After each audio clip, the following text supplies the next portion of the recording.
నమస్కారం. A1 Telugu first news TV వార్తలకు స్వాగతం. ముందుగా వార్తల్లోని ముఖ్యాంశాలు. కేంద్ర పథకాలకు తూట్లు పొడిచిన వైసీపీ పాలనపై విమర్శ. మ్యాచింగ్ గ్రాంట్ ఇవ్వక పేదలకు అన్యాయం జరిగిందన్న ఆరోపణ. అభివృద్ధి పనులు నిలిచిపోయాయని లంకా దినకర్ వ్యాఖ్య. లోపాలు సరిదిద్దుతూ ప్రభుత్వం ముందుకు సాగుతోందని వ్యాఖ్య. అనంతపురంలో భూ సమస్యల పరిష్కారానికి ప్రత్యేక చర్యలు. పెండింగ్ భూ వివాదాలు వేగంగా పరిష్కరిస్తామన్న జేసీ. భూ రికార్డుల పారదర్శకతకు ప్రాధాన్యమిస్తామన్న స్పష్టం. రైతులు కార్యాలయాల చుట్టూ తిరగాల్సిన అవసరం ఉండదని వెల్లడి. సత్యనారాయణ సేవలు చిరస్మరణీయమని కవిత నివాళులు. తెలంగాణ ఉద్యమ స్ఫూర్తి నేటి తరానికి మార్గదర్శకమని వెల్లడి. సికింద్రాబాద్ జిల్లా పునర్వ్యవస్థీకరణకు డిమాండ్. ప్రజల ఆకాంక్షలకు అనుగుణంగా జిల్లాల పునర్విభజన జరగాలని డిమాండ్. ఫోన్ ట్యాపింగ్ లో హరీష్ రావు పాత్ర స్పష్టమన్న మెట్టు. నీతులు మాట్లాడితే దెయ్యాలు వేదాలు వల్లించినట్టే అని వ్యాఖ్య. గత పాలనపై సమాధానం చెప్పకుండా ఆరోపణలు సరికాదు అని వెల్లడి. చట్టం ముందు నిజాలు తప్పకుండా బయటపడతాయని వ్యాఖ్య. సాల్మన్ కుటుంబానికి ఎప్పుడు అండగా ఉంటామన్న కాసు మహేష్. ప్రజల సమస్యలపై జగన్ ఎప్పుడు స్పందిస్తారని స్పష్టం. బాధిత కుటుంబాలకు న్యాయం చేయడమే వైసీపీ లక్ష్యమని వ్యాఖ్య. జగన్ నాయకత్వంపై ప్రజల విశ్వాసం పెరుగుతోందని వ్యాఖ్య. ప్రతి కార్యకర్తకు ప్రాధాన్యత కల్పిస్తామని, వైసీపీని బలోపేతం చేయడానికి ప్రతి ఒక్కరూ కృషి చేయాలని మాజీ ఎమ్మెల్యే కాటసాని రాంభూపాల్ రెడ్డి పిలుపునిచ్చారు. రాష్ట్రంలో కూటమి ప్రభుత్వ పాలనతో ప్రజలు తీవ్ర ఇబ్బందులు ఎదుర్కొంటున్నారని విమర్శించారు. ప్రభుత్వ విధానాల వల్ల సామాన్య ప్రజలు నానా ఇక్కట్లు పడుతున్నారని అన్నారు. కొందరు ప్రభుత్వ ఉద్యోగులు కూటమి నేతలకు వత్తాసు పలుకుతూ ప్రజలను వేధిస్తున్నారని ఆరోపించారు. ఈ పరిస్థితులను ప్రజలు గమనిస్తున్నారని తెలిపారు. రానున్న రోజుల్లో వైసీపీ మరింత బలంగా ప్రజల తరపున పోరాటం చేస్తుందని స్పష్టం చేశారు. కార్యకర్తలే పార్టీకి నిజమైన బలమని, వారి కృషితోనే పార్టీ ముందుకు సాగుతుందని కాటసాని పేర్కొన్నారు. ఉద్యోగస్తులు ఎంప్లాయ్మెంట్ వాళ్లకు జాబ్ మేళ 6 జరపాలి, కానీ మేము ఎంప్లాయ్మెంట్ ఆఫీసులో జరుపుతాం, మాకు నచ్చినట్టు మా లిస్టు ఆ ఊరోళ్ళని కాకుండా వేరే వాళ్ళనికి ఇస్తాం, ఎవరో నాయకులు ఇంకోరు చెప్పినట్టు ఇస్తామంటే మాత్రం ఆ కంపెనీ యాజమాన్యాన్ని మాత్రం ఎవరిని కూడా ఒప్పుకునే ప్రసక్తే లేదు. ఆనాడు జగన్మోహన్ రెడ్డి ఇచ్చిన చట్టం భూములు కోల్పోయిన ప్రతి ఒక్క రైతుకు కూడా న్యాయం జరగాల్సిన అవసరం ఉంది. వాళ్ళ ఇంటో ఉద్యోగ అర్హతను బట్టి వాళ్ళకి ఎవరికైతే ఎంత ఎడ్యుకేషన్ ఉందో దాన్ని బట్టి వాళ్ళకు ఉద్యోగం ఇవ్వాల్సిన అవసరం ఉంది. దాన్ని ఖచ్చితంగా ఫాలో కావాల్సిన అవసరం ఉంది. దాన్ని ఖచ్చితంగా ఫాలో అయ్యేంత వరకు ఎవరిని కూడా వదిలిపెట్టే ప్రసక్తి లేదు. ఎంప్లాయ్మెంట్ ఆఫీసర్తో కూడా చెప్పడం జరిగింది. మీరు ముందు అంటే కలెక్టర్ గారు కూడా థ్యాంక్ చెప్పాలి. ఆమె కూడా స్పందించడం కరెక్టే కదా. ఆమె 70% ఆ గ్రామాలకు ఇవ్వాల్సిందే కదా, మీరు ఎందుకు ఇవ్వడం లేదు? ముందు నేనుండి ఆ గ్రామాలకు రాలేదు మేడం అంటే మొత్తం లిస్టు తెప్పించుకొని చూస్తాను. అట్లా అన్యాయం జరిగితే వాళ్ళని రద్దు చేసి మళ్ళీ ఆ గ్రామంలోనే ఖచ్చితంగా చేస్తామని చెప్పడం జరిగింది. ఖచ్చితంగా వాళ్ళకు న్యాయం చేస్తాం. ఎక్కడైనా సరే ఇండస్ట్రీస్ వస్తే మాత్రం ఎవరైతే రైతులు కోల్పోయినారో, భూములు కోల్పోయిన కుటుంబాలకు ఎవరైతే ఆ గ్రామంలో ఉండారో ఆ అర్హతను బట్టి వాళ్ళకందరికీ ఉద్యోగాలు ఇవ్వాలని డిమాండ్ చేయడం జరిగింది. మాకు ఈ పార్టీ సంస్థ ఎలక్షన్ అంటే పార్టీకి సంబంధించిన తాడేపల్లిలోని వైసీపీ కేంద్ర కార్యాలయంలో వైఎస్ జగన్మోహన్ రెడ్డిను సాల్మన్ కుటుంబ సభ్యులు కలిశారు. సాల్మన్ కుమారులు, కుమార్తె జగన్ తో భేటీ అయ్యారు. ఈ భేటీ రాజకీయ సామాజిక వర్గాల్లో ఆసక్తిని రేకెత్తించింది. కుటుంబ పరిస్థితులు, భవిష్యత్తు అంశాలపై జగన్ తో చర్చ జరిగినట్లు సమాచారం. జగన్ ఆ కుటుంబానికి ధైర్యం చెప్పినట్లు తెలిసింది. వైసీపీ నేతలు కూడా ఈ సమావేశంలో పాల్గొన్నారు. పార్టీ కార్యాలయంలో ఈ భేటీ ఆత్మీయ వాతావరణంలో జరిగింది. సాల్మన్ కుటుంబానికి పార్టీ అండగా ఉంటుందని వైసీపీ వర్గాలు పేర్కొంటున్నాయి. ఈ సమావేశం తర్వాత జగన్ మానవీయ కోణంపై చర్చ మొదలైంది.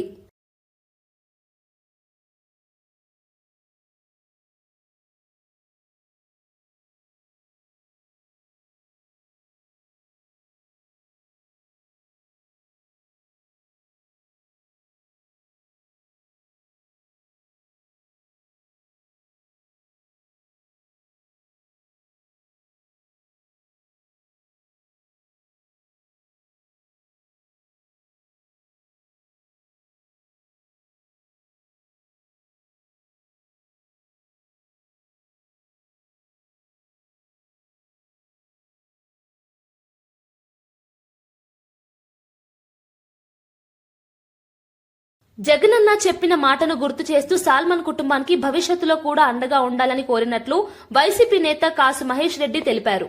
కోర్టులో 200 కుటుంబాల కోసం అనుకూల తీర్పు వచ్చిన అనంతరం జగన్ ను గ్రామాల్లోకి తీసుకెళ్తామని చెప్పారు. ప్రజల సమస్యలపై జగన్ ఎప్పుడు స్పందిస్తారని అన్నారు. బాధిత కుటుంబాలకు న్యాయం చేయడమే వైసీపీ లక్ష్యమని స్పష్టం చేశారు. ఈ వ్యాఖ్యలు పార్టీ శ్రేణుల్లో ఉత్సాహాన్ని నింపాయి. జగన్ నాయకత్వంపై ప్రజల్లో విశ్వాసం పెరుగుతోందని కాసు మహేష్ పేర్కొన్నారు. ఈ అంశం రాజకీయంగా కూడా చర్చకు దారితీసింది. ఆ రోజున గ్రామంలో పోయేటప్పుడు పెద్ద దిక్కుగా మిమ్మల్ని తీసుకొని పోతామని వాళ్ళు చెప్పడం జరిగింది జగన్మోహన్ రెడ్డి గారికి. అందుకే రేపు ఆదివారం సాల్మన్ గారి దినం వైఎస్ఆర్సీపీ పార్టీ ముఖ్యమైన నాయకులు ఎంపీ గురుమూర్తి గారు కానీ, మాజీ మంత్రులు శైలజానాథ్ గారు కానీ, ఇతర ముఖ్యమైన నాయకులు నాగార్జున గారు కానీ, సురేష్ గారు కానీ, మాజీ పార్లమెంట్ సభ్యులు, ఎమ్మెల్యేలు, ఎక్స్ఎమ్మెల్యేలు, ఎమ్మెల్సీలు వచ్చి ఘనంగా నివాళులు అర్పించబోతున్నారు. ఇందాక నేను చెప్పినట్టు అనేక దాడులు ఈరోజు ఇప్పుడు నేను మీతో మాట్లాడుతున్నప్పుడు కూడా రామాపురం ఎంపీటీసీ వెంకటరెడ్డిని దారుణంగా చంపబోయారు. హాస్పిటల్లో అడ్మిట్ అయ్యాడు. ఇప్పుడు అక్కడికే నేరుగా పోతున్నాం. ఇలా రోజుకొక దాడి మీరు చూస్తున్నారు. పాపం వడేరాజుల బిడ్డ నాగరాజు నా ముందే ఉన్నాడు. చూడండి అసలు ఆ కాలు ఎలా చేశారు. అతని జీవితం నాశనం చేశారు. సింగరేణిలో కాంగ్రెస్ ప్రభుత్వం చేపడుతున్న అవినీతిపై బీఆర్ఎస్ పార్టీ గళమెత్తింది. భూపాలపల్లి జిల్లా కేంద్రంలోని అంబేద్కర్ సెంటర్ లో బీఆర్ఎస్ ఆధ్వర్యంలో భారీ ధర్నా నిర్వహించారు. ఈ కార్యక్రమానికి మాజీ ఎమ్మెల్యే గండ్రా వెంకటరమణారెడ్డి, జిల్లా పార్టీ అధ్యక్షురాలు గండ్రా జ్యోతి నాయకత్వం వహించారు. సైట్ విజిట్ పేరుతో కొత్త నిబంధనలు తీసుకువచ్చి అవినీతికి తలుపులు తెరిచారని ఆరోపించారు. సింగరేణి కార్మికులతో కలిసి సంస్థ పరిరక్షణ కోసం ఉద్యమించారు. ఈ వ్యవహారంపై సిట్టింగ్ జడ్జి ద్వారా న్యాయ విచారణ జరపాలని డిమాండ్ చేశారు. అవినీతికి పాల్పడిన వారిని కఠినంగా శిక్షించాలని కోరారు. ఈ యొక్క అంబేద్కర్ సెంటర్ లో మా యొక్క నిరసన దీక్షను తెలియజేస్తున్నాం. ఇప్పటికైనా ప్రభుత్వం సరైన పద్ధతిలో వ్యవహరించాలని డిమాండ్ చేస్తున్నాం. అయ్యా కిషన్ రెడ్డి గారు, నువ్వు కోల్ మినిస్టర్ గా ఉన్నావు. నిజంగా నీకు చిత్తశుద్ధి ఉంటే 49% నీ కేంద్ర ప్రభుత్వానికి వాటా ఉన్నది. ఇంత సిగ్గుగా అవినీతి జరుగుతూ ఉంటే నువ్వేం చేస్తున్నావు? నువ్వు సాక్షాత్తు తెలంగాణ ప్రాంత బిడ్డవై ఈరోజు సింగరేణికి అన్యాయం జరుగుతుంటే, సింగరేణి మూతపడే స్థాయికి వస్తుంటే నువ్వేం చేస్తున్నావు? సమాధానం చెప్పాలి. నువ్వు చెప్పలేకపోతే, న్యాయ విచారణ జరిపించలేకపోతే అందులో నీ పాత్ర కూడా ఉంది, అందులో నీకు కూడా వాటా ఉందనేటువంటి అనుమానం ప్రజలు కలుగుతారు. కాబట్టి ఇప్పటికైనా దీని విషయంలో సరిగా స్పందించాలని ప్రభుత్వాన్ని డిమాండ్ చేస్తాం. మరి రాష్ట్రంలో జరుగుతున్నటువంటి మరి వాళ్ళందరికీ రాష్ట్ర వ్యాప్తంగా తెలుసు.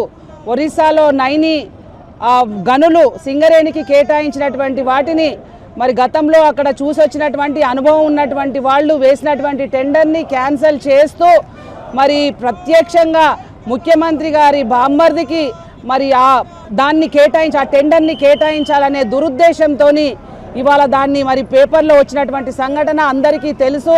ఇవాళ ఏది ఏమైనా మరి సింగరేణి కాలరీస్కి గతంలో కేసీఆర్ గారు చేసినటువంటి కార్యక్రమాలు అనేకంగా కారుణ్య నియామకాలు అయితేనేమి, మరి డబుల్ బెడ్రూమ్ ఇండ్లు అయితేనేమి, పవర్ ఫ్రీగా ఇవ్వటం అయితేనేమి, మరి సింగరేణి కార్మికుల తల్లిదండ్రులకి మరి హాస్పిటల్లో చూపించుకునేటానికి సౌకర్యం కల్పించడం అయితేంది. ఇట్లాంటివి చెప్పుకుంటూ పోతే కేసీఆర్ గారు గతంలో కార్యక్రమాలు చేసిండ్రు. కానీ ఇవాళ వచ్చినటువంటి ప్రభుత్వం, రేవంత్ రెడ్డి గారి ప్రభుత్వం కనీసం మొన్న సింగరేణి డేని కూడా చెయ్యలేనటువంటి దౌర్భాగ్య స్థితిలో ఈరోజు ప్రభుత్వం ఉంది. ఉత్తరప్రదేశ్లోని ప్రయాగ్రాజ్ లో శిక్షణ విమానం ప్రమాదవశాత్తు కుప్పకూలింది.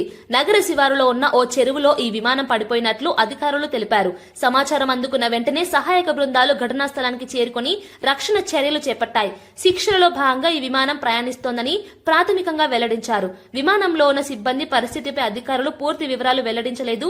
ప్రమాదానికి గల కారణాలపై దర్యాప్తు ప్రారంభించారు. सवारी बैठी थी क्या इसमें? हाँ, लेडीज भी है क्या? उधरी साइड निकल जाता है। पदम फंस गए क्या? पदम भैया चलो, आ जाइए, जाने दीजिए। अरे पता निकालो, वहाँ फंसी है यार। पतंग फंसी है, पतंग बटोल। ఏపీ లిక్కర్ స్కామ్ కేసులో A1 నిందితుడిగా ఉన్న రాజ్ కసిరెడ్డికి స్వల్ప అనారోగ్య సమస్య తలెత్తింది.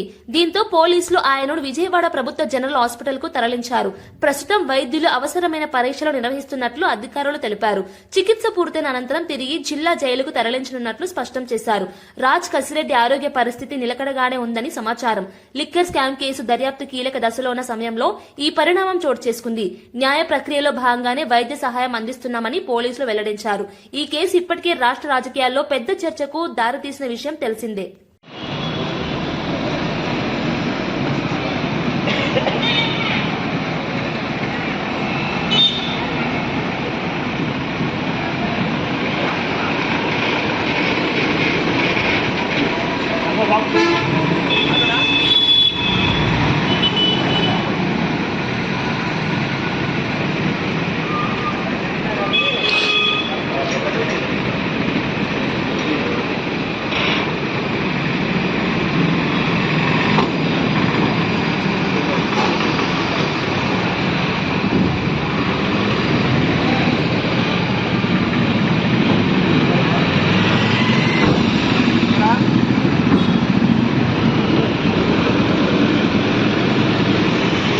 రాష్ట్రాన్ని ప్రపంచంతో పోటీ పడే స్థాయికి తీసుకెళ్లే శక్తి కాంగ్రెస్ ప్రభుత్వానికి ఉందని డిప్యూటీ సీఎం భట్టి విక్రమార్క మల్లు అన్నారు. గతంలో పాలన అంటే దోచుకోవడం, పంచుకోవడమేనని విమర్శించారు. ఇప్పుడు సంపద సృష్టించి ప్రజలకు పంచడమే లక్ష్యంగా పనిచేస్తున్నామని చెప్పారు. సమాజం ఉమ్మడి కుటుంబంలా ఎదగాలన్న ఆలోచనతో Young India Integrated Residential Schools నిర్మిస్తున్నామని తెలిపారు. సంక్షేమాన్ని పరమావధిగా తీసుకుని ప్రభుత్వం ముందుకు సాగుతుందన్నారు. పేద, బడుగు వర్గాల జీవన ప్రమాణాలు మెరుగుపడేలా పాలన కొనసాగుతుందని స్పష్టం చేశారు. ఈ వ్యాఖ్యలు రాజకీయ వర్గాల ప్రాధాన్యం సంతరించుకున్నాయి. ఈ ప్రపంచంలోనే అనేక సంస్థలకి సీఈఓలుగా లేకపోతే కలెక్టర్లుగా లేకపోతే రకరకాల ఉన్నత స్థానంలో చేరి ఆ స్థానం నుంచి తెలంగాణ ప్రాంతం కోసం అనేక రకాలైన ప్రణాళికలు తయారు చేస్తారు. ఈ ప్రాంత అభివృద్ధి కోసం వాళ్ళ మేధస్సుని ఉపయోగిస్తారు. ఆ స్థాయిలో ఈ బిడ్డల కోసం ఎంత ఖర్చైనా పర్వాలేదు, మొదటి సంవత్సరమే 100 స్కూల్ శాంక్షన్ చేద్దాం, ఒక్కొక్క స్కూల్కి 200 కోట్ల రూపాయలు ఇద్దాం, 22,500 కోట్ల రూపాయలు అయినప్పటికీ మొదటి సంవత్సరమే 11,500 కోట్ల రూపాయలతో శాంక్షన్ చేద్దామని చెప్పి ఈరోజు శాంక్షన్ చేశాం. అందులో భాగంగానే ఈరోజు ధర్మపురి శాసనసభ నియోజకవర్గంలో కూడా ఈ పాఠశాలకి ఇవాళ భూమి పూజ చేసుకున్నాం. నేను ఇప్పుడే మిత్రుడు చెప్తా ఉన్నాను సోదరుడికి, మన అడ్లూరు లక్ష్మణ్ గారు, అయ్యా మీరు ఈ స్కూల్ని మీ కలెక్టర్ గారితో మాట్లాడండి, విద్యాశాఖకు సంబంధించినటువంటి వారితో మాట్లాడండి, మనం వాడివాడిగా ఈ పాఠశాల నిర్మాణం పూర్తి కావించండి. ప్రతి నెల మీరు కట్టిన దానికి అనుగుణంగా మీరు బిల్లు పంపిస్తూ ఉండండి. ఆ బిల్లులు రిలీజ్ చేసే బాధ్యత ఈ ప్రభుత్వానికి. పాఠశాల నిర్మాణం సింగరేణి టెండర్లపై వస్తున్న ఆరోపణలను తెలంగాణ కాంగ్రెస్ అధికార ప్రతినిధి చరణ్ కౌశిక్ యాదవ్ ఖండించారు. సైట్ విజిట్ నిబంధన కింద కేవలం 4 టెండర్లే ఇచ్చామని, అవన్నీ పూర్తిగా పారదర్శకంగా జరిగాయని స్పష్టం చేశారు. కాంట్రాక్టులు పొందిన సంస్థలన్నీ గత బీఆర్ఎస్ ప్రభుత్వంతో సంబంధం ఉన్నవేనని తెలిపారు. పారదర్శకత కోసమే సైట్ విజిట్ విధానాన్ని తీసుకువచ్చామని వివరించారు. ఈ విధానం కేంద్ర ప్రభుత్వ సంస్థల్లో కూడా అమల్లో ఉందన్నారు. తప్పుడు ప్రచారాలను నమ్మవద్దని ప్రజలను కోరారు. ఈ అంశంపై రాజకీయ వర్గాల్లో తీవ్ర చర్చ కొనసాగుతోంది. డిపాజిట్ సింగరేణి సంస్థ దగ్గర ఉండేది ₹1,00,00,000 మాత్రమే. వారు పనులు చేయకపోయినట్లయితే ఆ ₹1,00,00,000 మాత్రమే కాంట్రాక్ట్ సంస్థకు నష్టం జరుగుతుంది. కానీ సింగరేణి సంస్థకు 3 నెలల కాలం పాటు అదే పనులు జరగవు. అదే కాకుండా ₹100 కోట్ల నష్టం వస్తుంది. కాబట్టి సైట్ విజిట్ అనేది నిబంధన దేశంలో ఉంది. కాబట్టి సింగరేణి బోర్డులో సభ్యులు 12 మంది ఉంటారు. 4 కేంద్రం నుంచి, 4 రాష్ట్ర ప్రభుత్వం నుంచి, 4 పర్మనెంట్ డైరెక్టర్ ఉంటారు. వాళ్ళంతా కూర్చొని కాంట్రాక్ట్ సంబంధించినటువంటి నియమ నిబంధనలు తయారు చేస్తారు. కాబట్టి బీఆర్ఎస్ పార్టీ ఆయనలో చేసినటువంటి కంపెనీలకు కూడా కాంగ్రెస్ ప్రభుత్వం అధికారంలోకి వచ్చిన తర్వాత టెండర్లు వచ్చినాయి. మీ ప్రభుత్వంలో ఎక్సెస్ 10% మీరు ఇచ్చి అసలు ఎక్సెస్ కి లేదు, మేము మైనస్ కి ఇచ్చినామని చెప్పేసి తెలంగాణ సమాజాన్ని ఎందుకు తప్పుదారి పట్టిస్తారో హరీష్ రావు గారు, కేటీఆర్ గారు సమాధానం చెప్పాలా. అదే కాకుండా ఇక్కడ చాలా స్పష్టంగా కాంగ్రెస్ ప్రభుత్వం వచ్చిన తర్వాత ఎక్కడ కూడా అవినీతి తావు లేకుండా సింగరేణిని అన్ని రకాలుగా ముందుకు తీసుకునే ప్రయత్నంలో, అదే కాకుండా సింగరేణి సంస్థను కాపాడే ప్రయత్నంలో ఏదైతే ఒరిస్సాలో ఉన్నటువంటి అదేవిధంగా సింగరేణికి సంబంధించినటువంటి నైనికి సంబంధించినటువంటి ప్రాజెక్ట్ విషయంలో కూడా సింగరేణి నోటిఫికేషన్ మాత్రమే ఇచ్చింది. ఎక్కడ కూడా ఇంకా టెండర్లు ఫైనల్ చేయలేదు. అదే కాకుండా సైట్ విజిట్ సంబంధించి ఎవరికి ఇంకా సైట్ విజిట్ సర్టిఫికేట్ ఇవ్వలేదు, అసలు ఇవ్వనని చెప్పలేదు. సైట్ విజిట్ సంబంధించి కూడా చాలా స్పష్టంగా అక్కడ ఎగ్జిక్యూటివ్ ఇంజనీర్ గారు ఉంటారు, అదే కాక సైట్ మేనేజర్ గారు ఉంటారు. అక్కడ ఎవరికి పోతే వాళ్ళకు సైట్ విజిట్ సంబంధించి సంతకం తీసుకొని సైట్ విజిట్ సర్టిఫికేట్ ఇస్తారు. దాన్ని టెండర్కు సంబంధించి బిడ్ దాఖలు చేసేటప్పుడు ఏదైతే డౌన్లోడ్ చేసుకునేటప్పుడే సైట్ విజిట్ సంబంధించి కూడా ప్రొపారం ఉంటుంది. అది తీసుకొని పోతే వాళ్ళు అక్కడ సైట్ విజిట్ చేసినట్టుగా స్టాంప్ వేసి సంతకం పెట్టి ఇస్తారు. దాన్ని జస్ట్ అప్లోడ్ చేస్తే అయిపోతుంది. దాన్ని ఏదో కాంగ్రెస్ ప్రభుత్వం సైట్ విజిట్ సర్టిఫికేట్ ఇవ్వకుండా అవినీతికి పాల్పడుతుందని చెప్పేసి హరీష్ రావు గారు, కేటీఆర్ గారు పచ్చి అబద్ధాలు ప్రచారం చేసే ప్రయత్నం మీరు చేస్తా ఉన్నారు. మీలాగా ఎక్కడ కూడా అవినీతికి తావు లేకుండా తెలంగాణ రాష్ట్రంలో కాంగ్రెస్ ప్రభుత్వం పనిచేస్తా ఉంది. కాబట్టి మీ ప్రభుత్వంలో మీ చుట్టాలు, మీ బంధువులకు కూడా తెలంగాణ రాష్ట్ర కాంగ్రెస్ ప్రభుత్వం టెండర్లు వచ్చినాయంటే అది ప్రజా ప్రభుత్వం. ఫోన్ ట్యాపింగ్, కాళేశ్వరం ప్రాజెక్టు తదితర వ్యవహారాల్లో హరీష్ రావు పాత్ర స్పష్టంగా ఉందని ఫిషరీస్ కార్పొరేషన్ చైర్మన్ మెట్టు సాయి కుమార్ ఆరోపించారు. హరీష్ రావు నీతులు మాట్లాడుతుంటే దెయ్యాలు వేదాలు వల్లించినట్టుగా ఉందని తీవ్ర వ్యాఖ్యలు చేశారు. గత పాలనలో జరిగిన అంశాలపై సమాధానం చెప్పకుండా ఆరోపణలు చేయడం సరికదన్నారు. చట్టం ముందు నిజాలు తప్పకుండా బయటపడతాయని చెప్పారు. ప్రజలను తప్పుదోవ పట్టించే ప్రయత్నాలు సాగుతున్నాయని విమర్శించారు. ఈ వ్యాఖ్యలు తెలంగాణ రాజకీయాల్లో తీవ్ర దుమారం రేపుతున్నాయి. గతంలో మీరు చేసిన పాపాలే, మీరైన ద్రోహాలే, మీరైన మోసాలే హరీష్ రావుని ఫోన్ ట్యాపరింగ్ కేసులో ఏసీ జరిగింది. హరీష్ రావు గారి పాత్ర స్పష్టంగా ఉంది. ఫోన్ ట్యాపరింగ్ లో, కాళేశ్వరం కూరడంలో, అదేవిధంగా గత ప్రభుత్వం సంబంధించిన పూర్తి వ్యవహారాల్లో కేసీఆర్ పాత్ర ఏమిటిందో హరీష్ రావు పాత్ర కూడా అంతనే ఉంది. కాబట్టి దయ్యాలు వేదాలు వల్లిస్తున్నట్టు గతంలో అన్ని బూతులు మాట్లాడి హరీష్ రావు పిఎస్ కి పోయే ముందు నీతులు మాట్లాడుతూ ఉన్నాడు. హరీష్ రావు గారు ఫోన్ ట్యాపింగ్ లో కానివ్వండి, కాళేశ్వరంలో కానివ్వండి, ప్రతి విభాగాల్లో పూర్తి వ్యవహారంలో కానివ్వండి, మీరు అందులో పాతదారులు, మీరు సూత్రధారులే. హరీష్ రావుతో పాటు సంతోష్ రావుని కూడా ఫోన్ ట్యాపింగ్ లో కూడా విచారించడం జరపాల్సిందే. శుద్ధపూసలు మాట్లాడే హరీష్ రావు ఇందులో ప్రముఖ సూత్రధారి. ఈ సూత్రధారుని, ఈ పాతదారుని ఎవరిని కూడా చట్టం వదలకుండా ముందుకెళ్లాలని జీహెచ్ఎంసీ పరిధిలోని సికింద్రాబాద్ జోన్ లో 10.50 కోట్ల వ్యయంతో నూతనంగా నిర్మించిన కవాడిగూడ, ముషిరాబాద్ సర్కిల్ కార్యాలయాలను హైదరాబాద్ ఇన్ఛార్జి మంత్రి పొన్నం ప్రభాకర్ ప్రారంభించారు. ఈ కార్యక్రమంలో GHMC mayor Gadwal Vijayalakshmi, MP Anil Kumar Yadav, deputy mayor Mothi Srilatha తదితరులు పాల్గొన్నారు.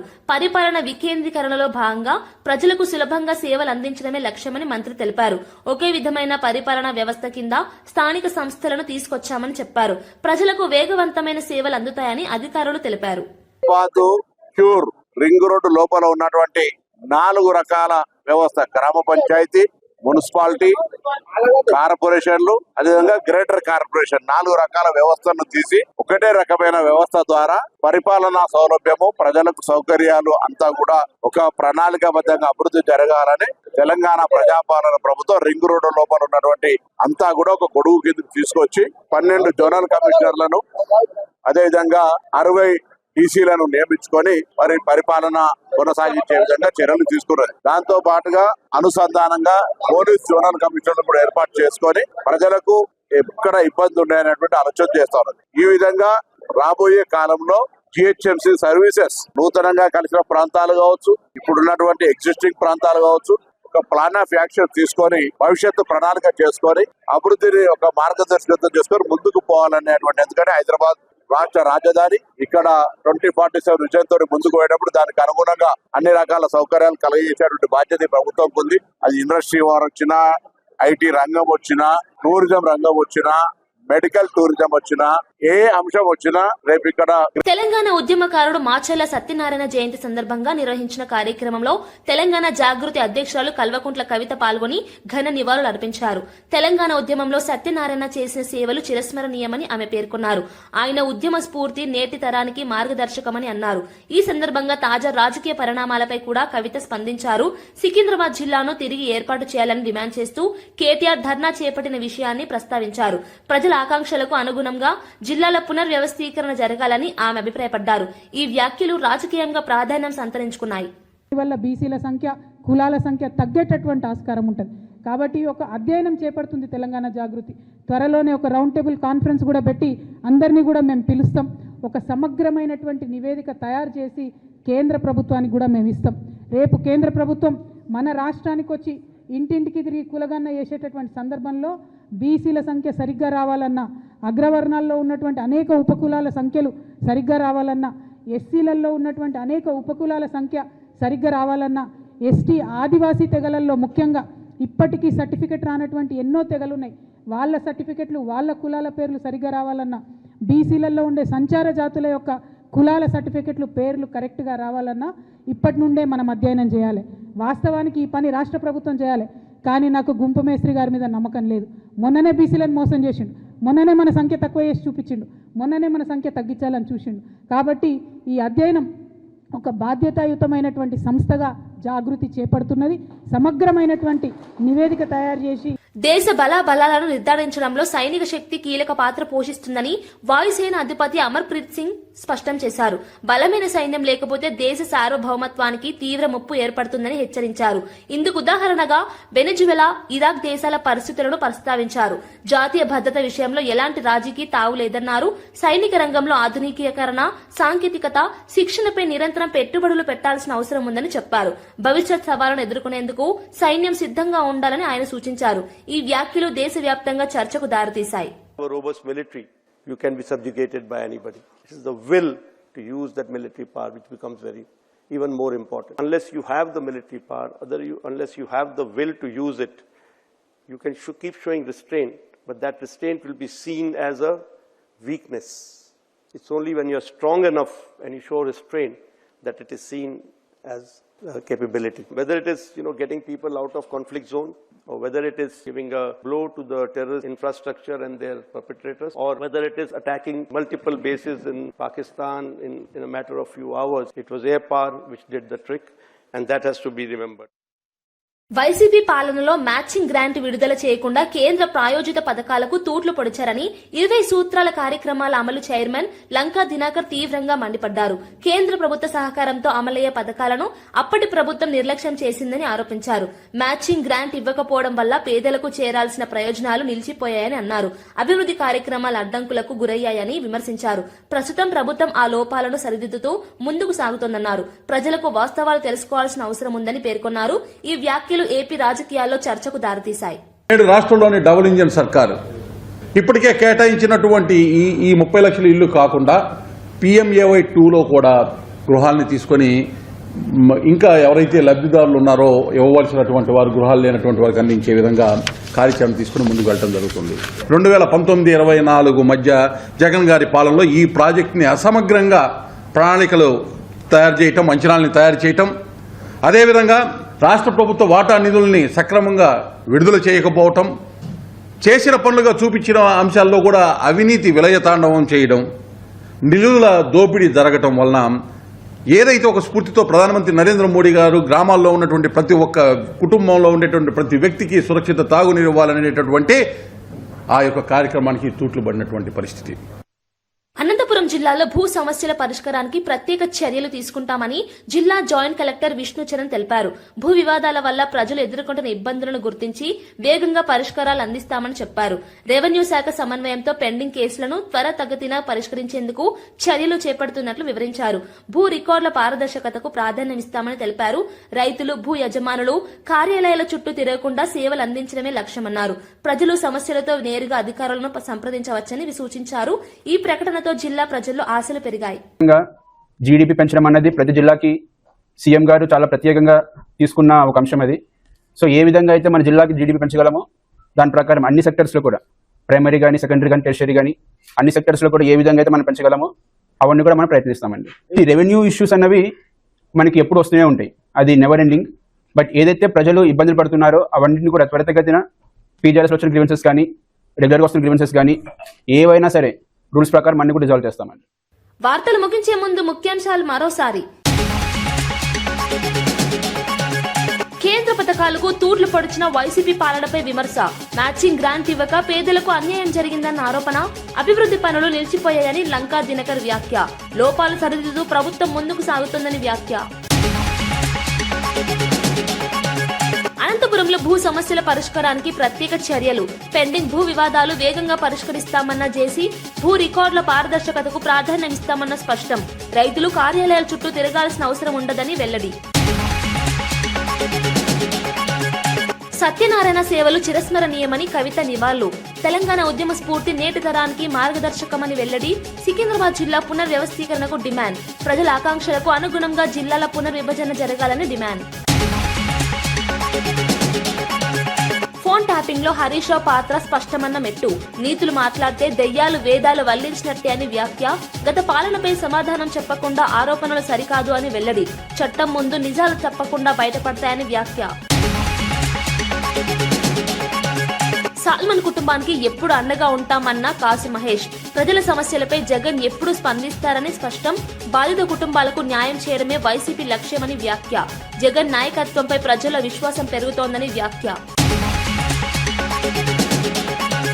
ఇవి ఈనాటి వార్తా విశేషాలు. మరో బులెటిన్లో మళ్ళీ కలుద్దాం. నమస్కారం.